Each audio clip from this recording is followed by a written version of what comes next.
নমস্কার, বাঙালির পেট পুজো চ্যানেলে আপনাদের সকলকে জানাই স্বাগত। আমরা অনেকেই কিন্তু মাছের ডিম খেতে ভালোবাসি, তার জন্য মাছের ডিম দিয়ে বিভিন্ন রকমের রেসিপিও আমরা তৈরি করে থাকি। আজকে আমি মাছের ডিম দিয়ে একটা সুন্দর রেসিপি আপনাদের সঙ্গে শেয়ার করছি। বন্ধুরা দেখতে থাকুন আমি কীভাবে মাছের ডিম দিয়ে রেসিপিটা তৈরি করছি। মাছের ডিম দিয়ে রেসিপিটা তৈরি করার জন্য আমি 250 গ্রাম মাছের ডিম নিয়েছি। মাছের ডিমটা আমি ধুয়ে পরিষ্কার করে নিয়েছি। মাছের ডিম দিয়ে রেসিপিটা তৈরি করার জন্য প্রথমে আমি কিছু মশলা বেটে নিচ্ছি। 4টে শুকনো লঙ্কা নিচ্ছি, কয়েকটা কাঁচা লঙ্কা নিচ্ছি, আর অল্প করে একটু জিরে নিচ্ছি। এবার সব কিছু একসঙ্গে আমি বেটে নিচ্ছি।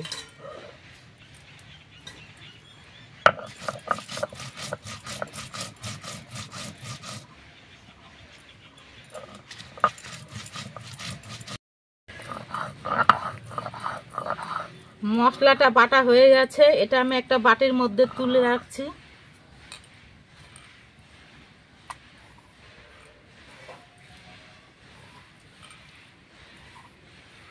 মাছের ডিমটা আমি আলু দিয়ে রান্না করব, তার জন্য আলুটা আমি কেটে নিচ্ছি। আলুটার খোসা ছাড়িয়ে নিচ্ছি।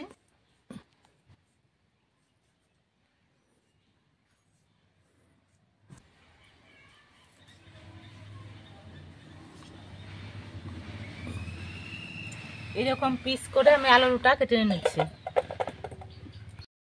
আলুগুলো কাটা হয়ে গেছে, এবার জল দিয়ে ধুয়ে পরিষ্কার করে নিচ্ছি। এবার কড়াইতে খানিকটা জল দিয়ে দিচ্ছি।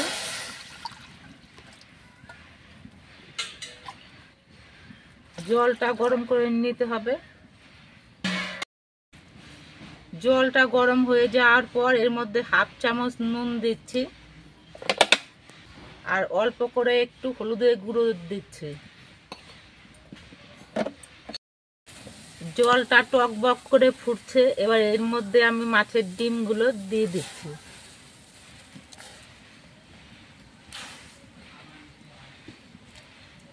এবার কিছুক্ষণ মাছের ডিমটা সেদ্ধ করে নেব। মাছের ডিমগুলো 3-4 মিনিটের মতো আমি সেদ্ধ করে নিয়েছি। এবার ডিমগুলো আমি নামিয়ে নিচ্ছি।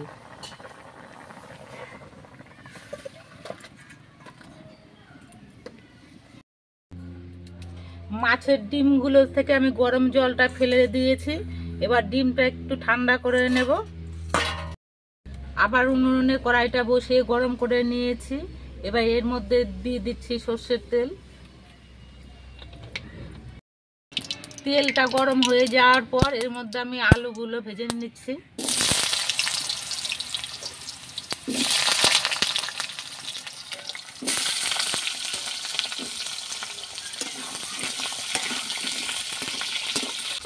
আলুগুলো ভাজার সময় এর মধ্যে আমি অল্প করে নুন দিয়ে দিচ্ছি। এবার নুনটা দিয়ে চিনি করে মিশিয়ে নেব। উনুনে আলুটা ভাজা হচ্ছে, এদিকে আমি যে ডিমগুলো সেদ্ধ করে রেখেছিলাম সেই ডিমগুলো একটু ছোট পিস করে নিচ্ছি।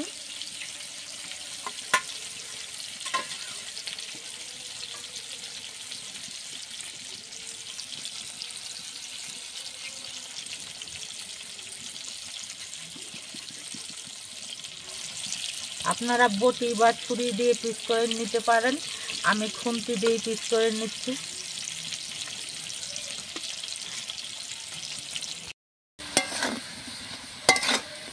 আলুগুলো ভাজা হয়ে গেছে, এবার আলুগুলো আমি নামিয়ে নিচ্ছি।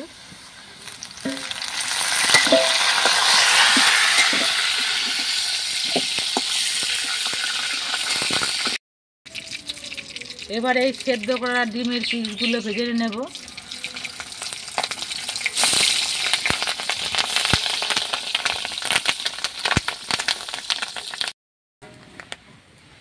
মাছের ডিমগুলো ভাজা হয়ে গেছে, আমি নামিয়ে নিচ্ছি। মাছের ডিম ভাজতে গেলে কড়াইয়ের তেলটা অনেকটা ফেনা হয়ে যায়। বাকি ডিমগুলো আমি ভেজে নিচ্ছি।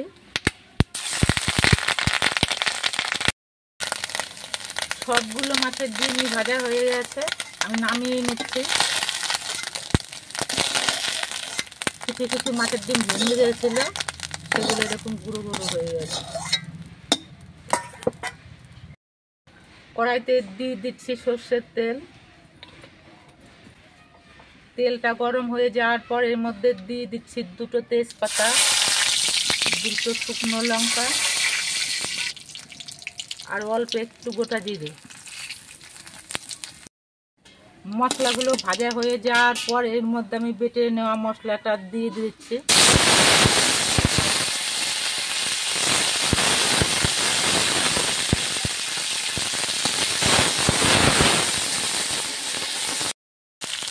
দিয়ে দিচ্ছি পরিমাণ মতো হলুদের গুঁড়ো। এবার মশলাটা কিছুক্ষণ কষিয়ে নেব। মশলাটা আমি 2-3 মিনিটের মতো কষিয়ে নিয়েছি। এবার এর মধ্যে আমি ভেজে রাখা আলুগুলো দিয়ে দিচ্ছি। আলু দিয়ে আর মশলা দিয়ে আবার কিছুক্ষণ কষিয়ে নিতে হবে। মশলা দিয়ে আর আলু দিয়ে 2-3 মিনিটের মতো কষিয়ে নিয়েছি। এবার এর মধ্যে আমি ঝোল দিয়ে দিচ্ছি।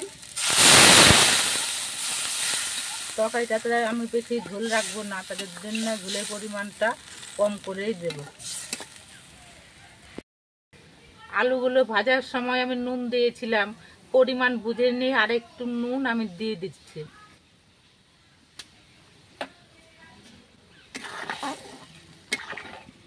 এবার ঝোলটা কিছুক্ষণ ফুটিয়ে নিতে হবে।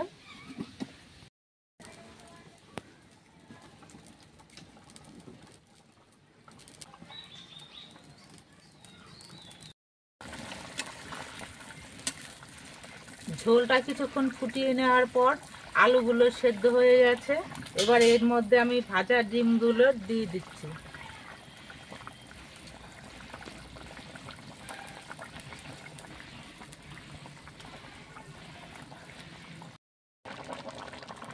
মাছের ডিমটা ঝোলে দেওয়ার পর আমি 2-3 মিনিটের মতো ফুটিয়ে নিয়েছি। আমার রান্নাটা হয়ে গেছে। এবার এটা আমি নামিয়ে নিচ্ছি। শেষে আমি কোনো গরম মশলা গুঁড়ো দিচ্ছি না। আপনারা ইচ্ছে করলে এর মধ্যে একটু গুঁড়ো গরম মশলা দিতে পারেন। আপনারা দেখতে পেলেন আমি মাছের ডিম দিয়ে আর আলু দিয়ে কীভাবে রেসিপিটা তৈরি করলাম। রান্নার পদ্ধতিটা যদি আপনাদের ভালো লেগে থাকে তাহলে চ্যানেলটাকে সাবস্ক্রাইব করে দিয়ে আমাদের পাশে থাকবেন।